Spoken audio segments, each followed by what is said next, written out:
एक दिन राधा के स्थान पर मैं तुलसी प्रभु की प्रेयसी बनकर उनके साथ रास रचाऊंगी और सारी सृष्टि मुझे ही प्रभु की प्रियतमा के रूप में जानेगी।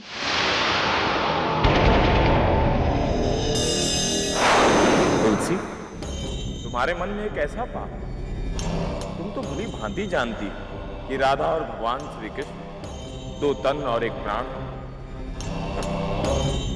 तुलसी, गोलोक की पवित्र धरती पर तुम एक साधारण मनुष्य के भांति तुम्हारे मन में पाप वृत्ति पल रही है। तुम्हें इस विचार को निकालना होगा, अन्यथा इसका बहुत बड़ा दुष्परिणाम होगा।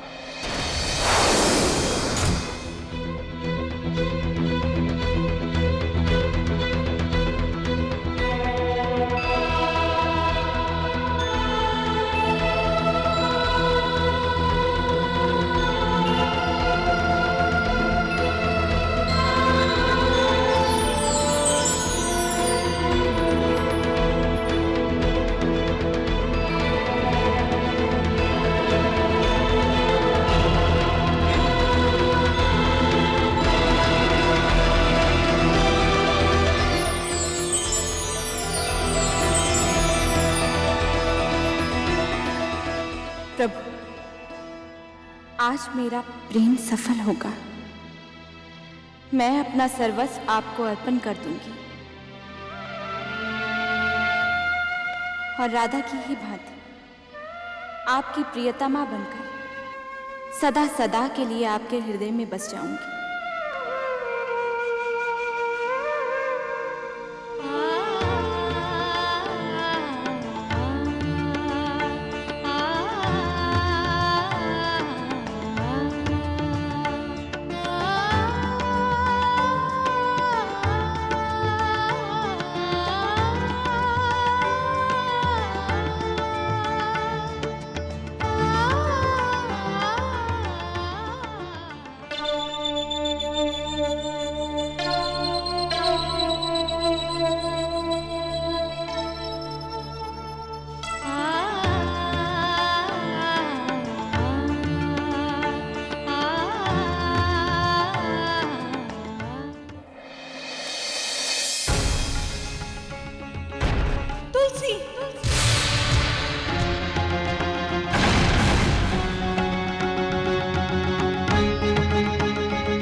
तुलसी, तुम राधा के श्रृंगार में? प्रभु, मैं प्रभु। देवी राधे, ये सब क्या हो रहा है? प्रभु, ये इस तुलसी का छल है। मेरा भेष धारण करके ये आपको पाना चाहती थी। इसके मन में पल रहे इस पाप को मुझे पहले ही समझ लेना चाहिए था। नहीं प्रभु, मैंने कोई पाप नहीं किया। मैंने तो केवल आपसे प्रेम किया। तुलसी, अपने पाप को प्रेम का रूप मत दो। तुमने अपनी सारी मान मर्यादा भंग कर दी है। प्रभु की सेवा करने के बहाने तुम मेरे पाने का स्वप्न देख रही हो। तो इसमें अनुचित क्या है? मैं तो प्रभु से प्रेम करती हूँ। इसका अर्थ है कि तुम मेरा स्थान लेना चाहती हो। आज के बाद इस गोलोक में या तो ये तुलसी रहेगी या मैं। राधे, प्रभु, राधे, प्रभु,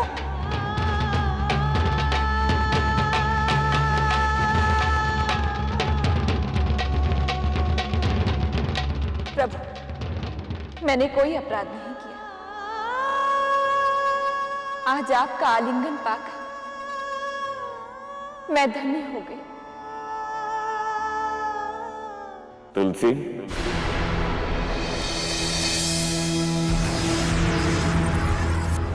शनिदेव, प्रणाम शनिदेव। प्रेम में यदि छल और स्वार्थ आ जाए तो पाप बन जाता है। और तुम्हारा ये प्रेम नारी सुलभ राधा से ईर्ष्या के कारण जन्मा है, जो काम वासना नहीं थी। तुम्हें इसका दंड भोगना होगा। हम तुम्हें दंड देते हैं कि तुम गोलोक छोड़कर पृथ्वीलोक में जन्म लोगी और इसी अधर्मी सोच के साथ जियोगी।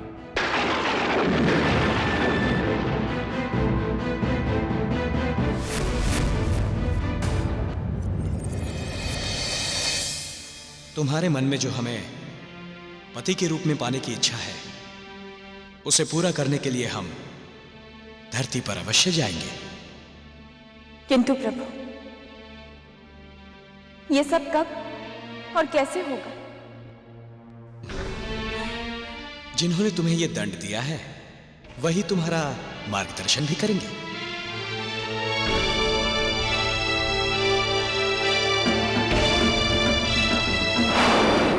इस प्रकार शनिदेव का दंड पाकर तुलसी का जन्म राजा धर्मध्वज के घर हुआ।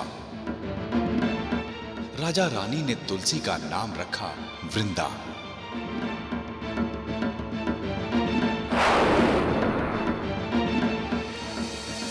एक दिन राज्य पर संकट आया, जिससे राज्य का हर प्राणी थर्राया। एक अजेय बलशाली राक्षस शंखचूड़ ने किया राज्य पर आक्रमण।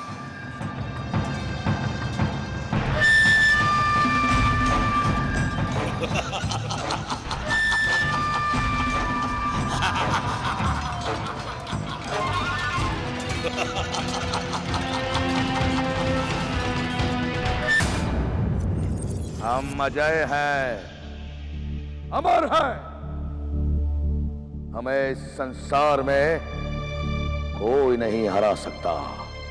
जिस भी राजा ने हमारे साथ युद्ध किया, वो मृत्यु को प्राप्त हो गया। अब तुम भी नहीं बचोगे।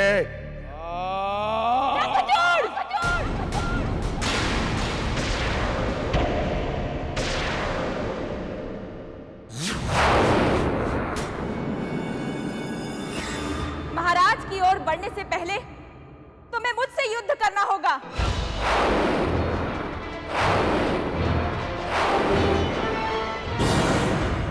कौन हो तुम? योद्धा अपना परिचय नहीं देते, उनका परिचय उनकी तलवार देती है। ठहरो, इसने शंखचूड़ को चुनौती दी है। इससे युद्ध मैं करूंगा।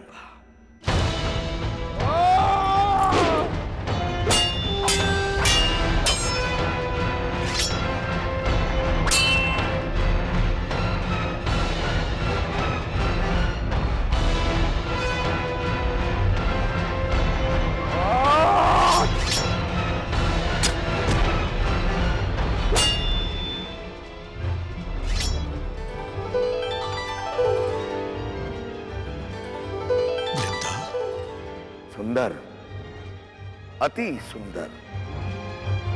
एक सुंदरी होकर शंखचूड़ से युद्ध?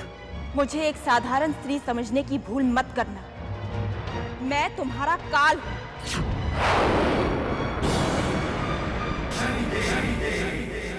काल?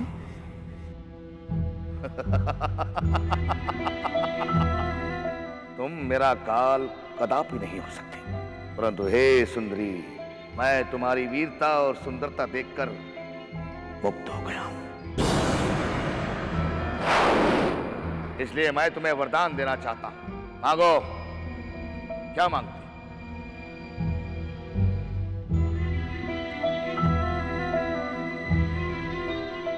ठीक है, यदि तुम कुछ देना ही चाहते हो तो मुझे एक वचन दो कि आज के बाद मेरे पिता के राज्य पर कभी भी आक्रमण नहीं करोगे। दिया, वचन दिया।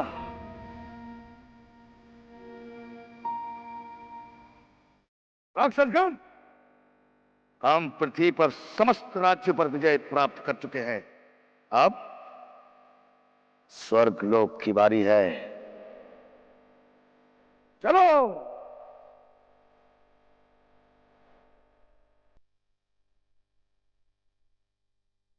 पुत्री, हमें तुम पे गर्व है। पिताश्री, अब मुझे शनिदेव की आराधना करने जाना है। मुझे आज्ञा दीजिए। जाओ पुत्री,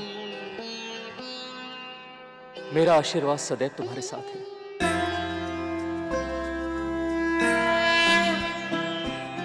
जयति जयति शनिदेव दयाला, कर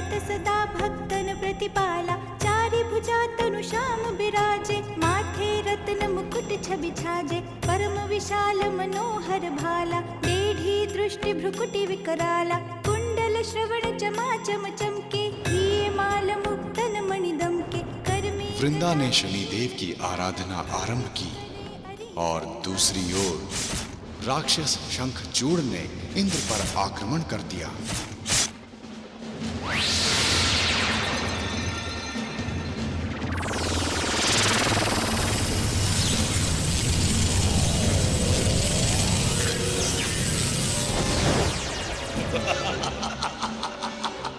ओम शं शनिश्चराय नमः।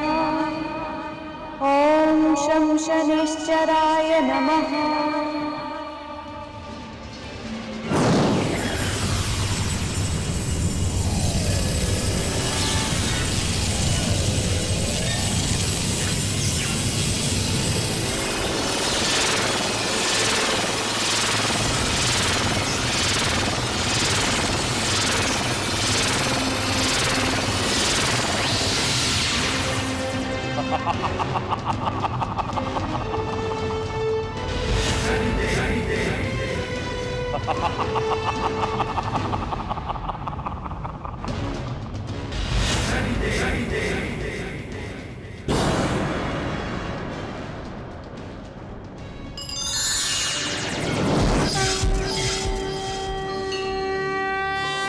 हम तुम्हें अजय होने का वरदान देते हैं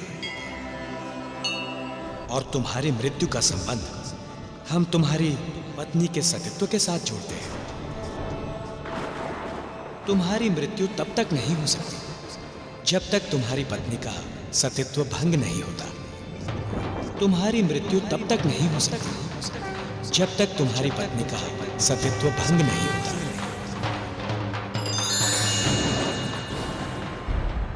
शंखचूड़, प्रभु के वरदान से तुम अमर अवश्य हुए, परंतु हम तुम्हारे पाप कर्मों को दंडित अवश्य करेंगे।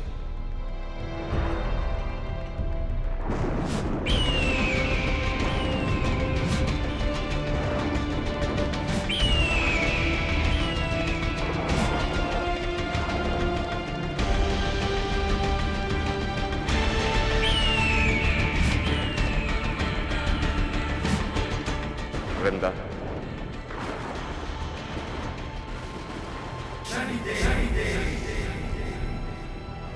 शनिदेव, प्रणाम शनिदेव। वृंदा, तुम्हारी तपस्या सफल हुई। हम तुम्हारी तपस्या से बहुत प्रसन्न हैं। मांगो, क्या मांगना चाहते हो?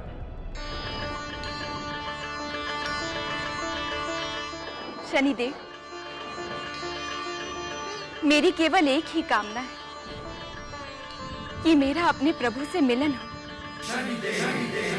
आप मुझे मेरी मुक्ति और प्रभु से मिलने का मार्ग बताइए।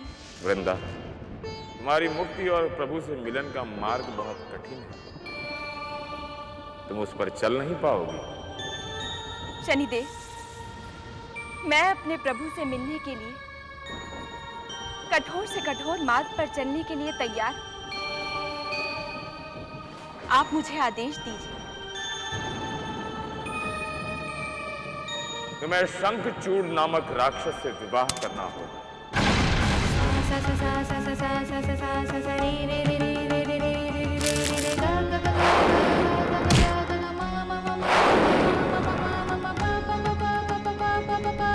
शनिदेव, ये आप क्या कह रहे हैं?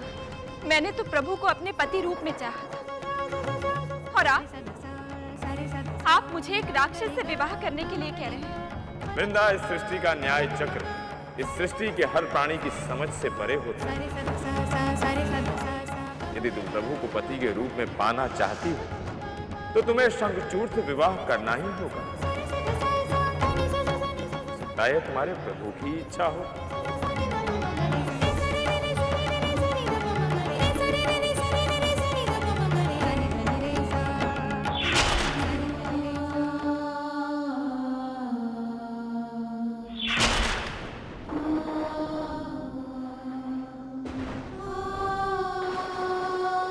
कैलाश पर विजय प्राप्त करनी होगी, और गोलोक को अपने अधीन करना होगा। राक्षसगण, चलो कैलाश पर आक्रमण करें।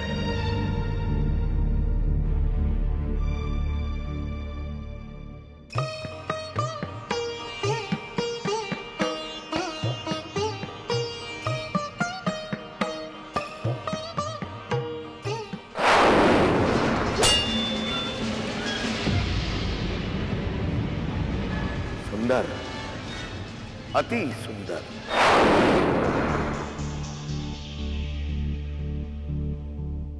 तुम धर्मध्वज की पुत्री वृंदा, जिसकी वीरता को देखकर हम मोहित हो गए थे। अचानक हमारे लोक में कहो सुंदर युवती, तुम यहां पर याचक बनकर आई हो या कोई शत्रु? ना याचक, ना शत्रु। मैं यहाँ आपकी खुशियों में सम्मिलित होने आई हूँ, आपके हर सुख दुख को अपनाने और आपकी विजय पताका को शक्ति देने आई हूँ। ये तुम क्या पहेलियां बुझा रही हो वृंदा? हम कोई ऋषि मुनि नहीं जो तुम्हारी सुंदरता में खो जाएं। मैं भी कोई अप्सरा नहीं हूँ महाराज, जो आपको आपके धर्म से भटका दे। मैं आपकी जीवन संगिनी बनना चाहती हूँ।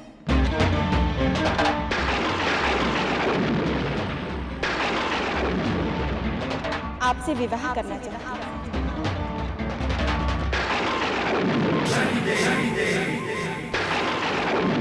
असंभव! ये असंभव है सुंदरी, क्योंकि हमने आजीवन में विवाहित रहने का निर्णय लिया है। वरदान प्राप्त करने के पश्चात हमारी मृत्यु हमारे विवाह के उपरांत ही संभव है। अवश्य ही तुम्हें किसी देवता ने हमें छलने के लिए भेजा है। नहीं महाराज, मैं यहाँ अपने मन से आई हूँ, क्योंकि मेरी बराबरी का धरती पर आपके सिवा कोई वर नहीं। यदि आप मुझसे विवाह नहीं करेंगे तो मैं भी जीवन भर अविवाहित रहूंगी। हम तुम्हारी इस इच्छा को पूरा नहीं कर सकते। सुंदरी, तुम वापस लौट जाओ, क्योंकि हमें अभी कैलाश पर विजय प्राप्त करनी है। आक्रमण! महाराज,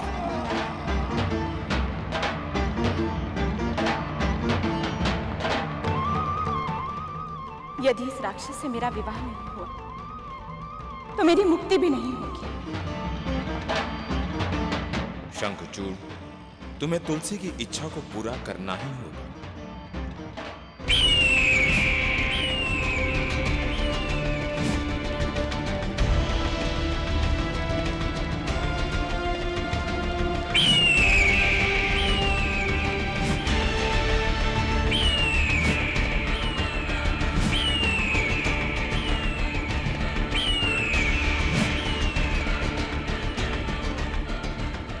न्याय के देवता शनिदेव हमारे मार्ग में?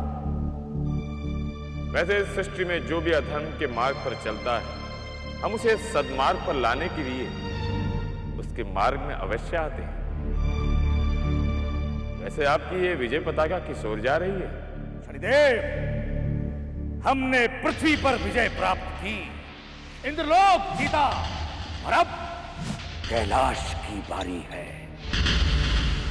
जो अजय हो वो सारी सृष्टि को जीत सकता है। किंतु शंखचूड़, ये सब जीतकर तुम करोगे क्या? न तुमने विवाह किया है, न तुम्हारी कोई संतान है, न माता पिता, न मित्र बंधु। बताओ, इस संसार में कौन है जो तुम्हारी जीत से प्रसन्न होता है? शनिदेव, ये देखिए, ये सारे के सारे राक्षस गण मेरी विजय से प्रसन्न होते हैं। नहीं शंखचूड़, ये अपनी इच्छा से नहीं, तुम्हारी इच्छा से प्रसन्न होते और इस प्रसन्नता के पीछे इनका स्वार्थ छिपा होता है। तुम स्वयं देखो, क्या इस संसार में कोई निस्वार्थ प्राणी तुम्हारी प्रसन्नता से प्रसन्न है? क्या कोई ऐसा प्राणी है जिसकी आंखों में तुम अपनी जीत की लहर देखते? मैं यहाँ आपकी खुशियों में सम्मिलित होने आई हूँ, आपके हर सुख दुख को अपनाने और आपकी विजय पताका को शक्ति देने आई। मैं यहाँ अपने मन से आई हूँ, क्योंकि मेरी बराबरी का धरती पर आपके सिवा कोई वर नहीं। शनिदेव, आज आपने जीत और खुशी का सच्चा मार्गदर्शन किया। आज के पश्चात मेरा भी कोई होगा जो मेरी विजय से प्रसन्न होगा।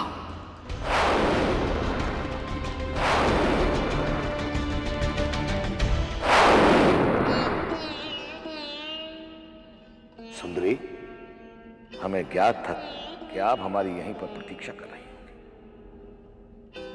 अब हम आपसे विवाह करके आपकी इच्छा पूरी करेंगे। आज के पश्चात आप हमारी हर विजय, हमारी हर खुशी में सम्मिलित होंगी, किंतु आपको हमें एक वचन देना होगा कि आप हमारा तन मन से वरण करेंगे। विवाह के पश्चात किसी अन्य पुरुष का आपके मन में विचार तक नहीं आएगा।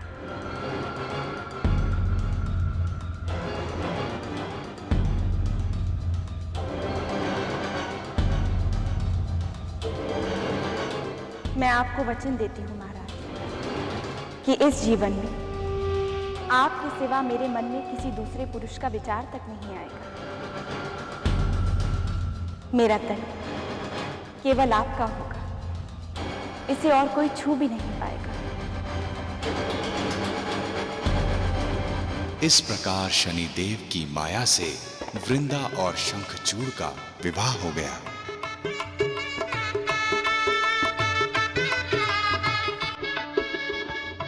तत्पश्चात एक दिन शंखचूड़ कैलाश पर आक्रमण के लिए निकल पड़ा।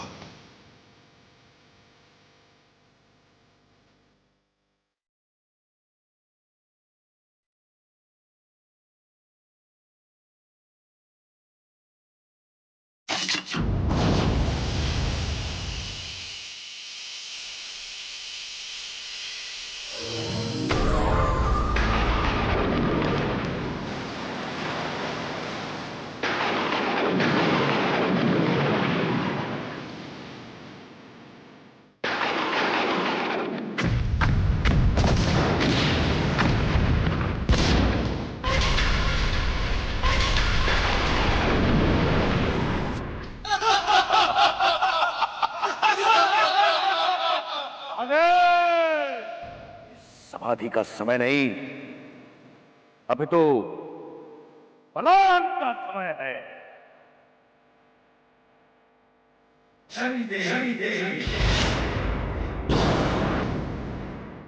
मुझसे युद्ध करो, अन्यथा कैलाश छोड़कर चले जाओ।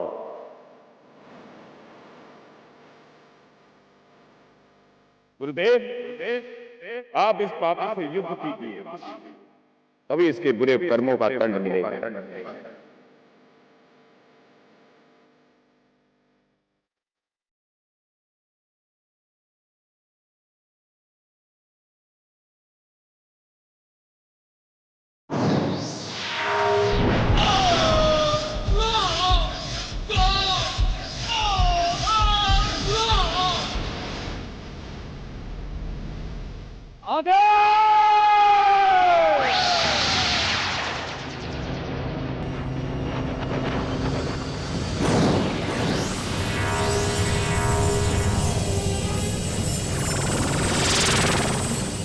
प्रभु, अब उस शंखचूड़ का अंत करने के लिए आपको उसकी पत्नी का सतीत्व भंग करना होगा।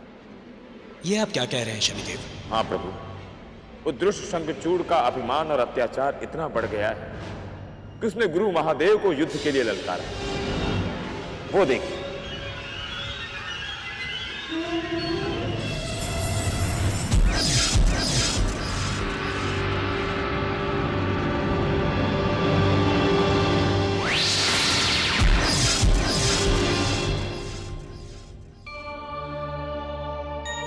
अब सब कुछ आप पर निर्भर है प्रभु।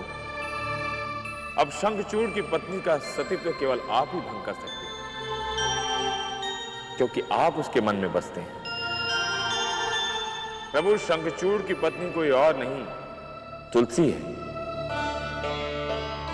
जिसे आपने ही इस जन्म में पति रूप में मिलने का वचन दिया था।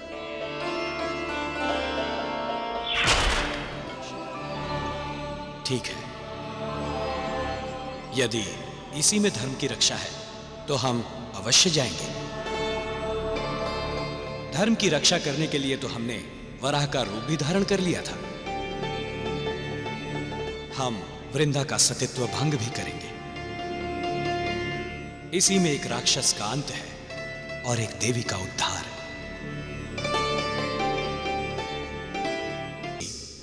तुम्हारी मुक्ति का समय आ गया है और तुम्हारे ही कारण उस पापी राक्षस का अंत होगा।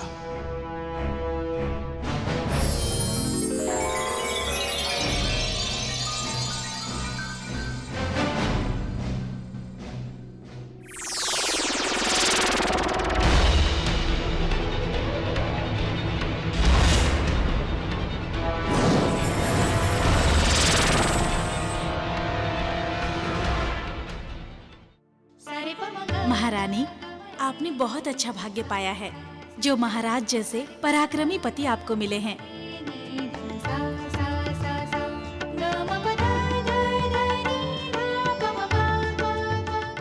महाराज,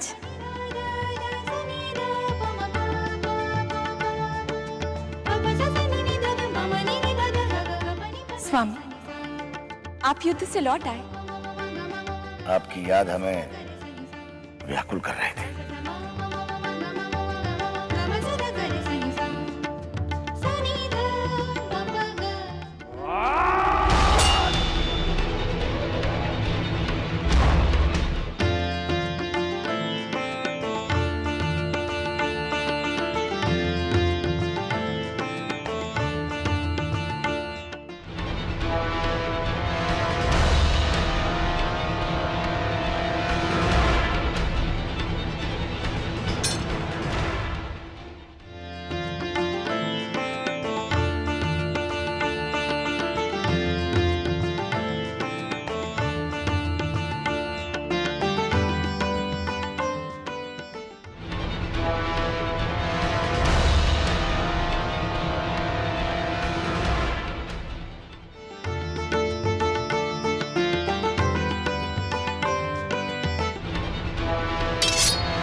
क्या हुआ वृंदा?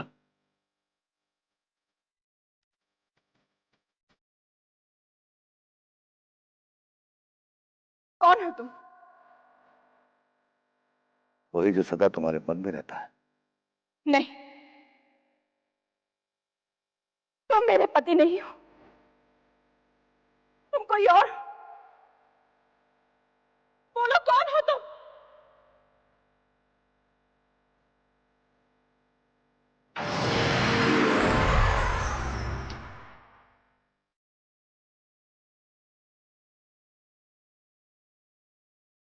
प्रभु आप इस रूप में आपने मेरे साथ ऐसा छल किया।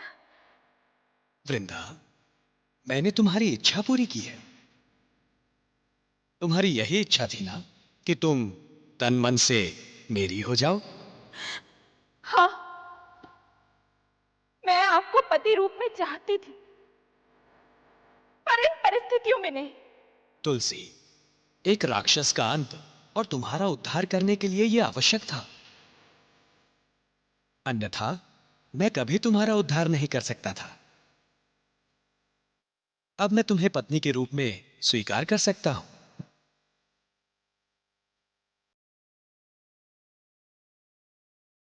नहीं प्रभु,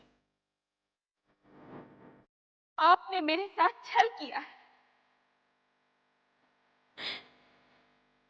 मैंने अपने पति को वचन दिया था कि इस जन्म में कोई भी पर पुरुष मुझे छू तक नहीं पाएगा। आपने मेरे केश को, जिन पर केवल मेरे पति का अधिकार है, आपने एक पाषाण की भांति मेरा भोग किया है। मैं आपको श्राप देती हूँ कि आप भी एक पाषाण बन जाएंगे।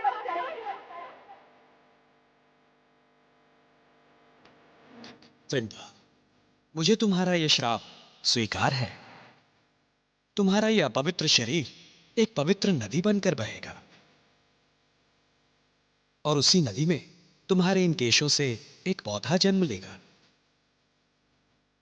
जो इस पूरे संसार में तुलसी के नाम से विख्यात होगा। उसी पौधे से मेरा पाषाण रूप में विवाह होगा।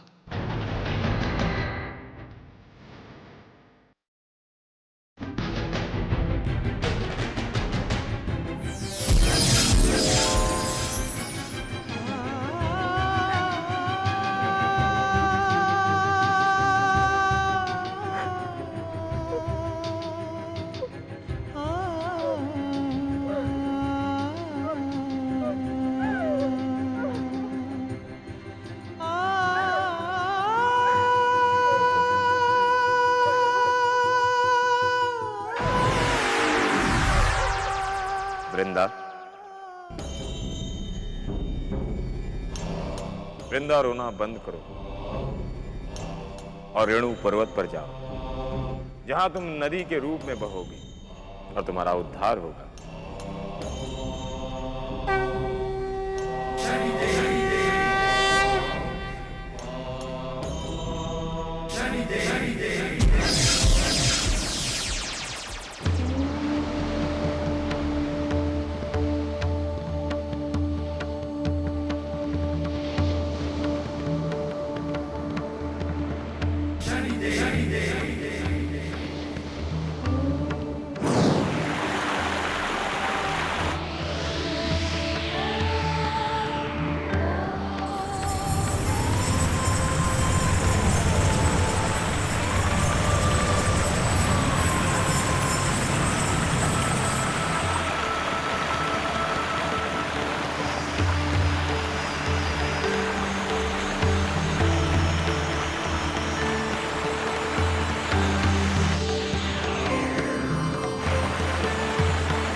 देवगण, अब समय आ गया है कि तुलसी और भगवान श्री कृष्ण का विवाह संपन्न किया जाए। सर्वमंगल मांगल्ये शिवे